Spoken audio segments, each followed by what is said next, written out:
তাহলে তুমি আমাকে মুটকি বললা কেন? তুমি একটা কাজ করো, বাসায় আয়নার সামনে যাও, তুমি একটা মুটকি দেখবা।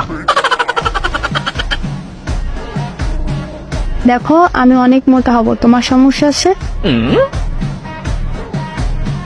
তুমি না আমায় অনেক ভালোবাসো, তুমি কি চাও আমি তোমার নিচে চাপা পড়ে মরে যাই?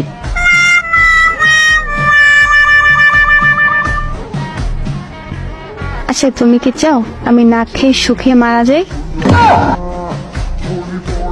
না খেলে মানুষ শুকিয়ে যায়, মরে যায় না। আমি মারা যাব। একদিন পর পর খেয়েও বেঁচে থাকা যায় সোনা। এমনি তো ইদানিং 10টা রুটি খাই, সকালে দুপুরে 2 থালা ভাত খাই, রাতে 1 থালা ভাত খাই।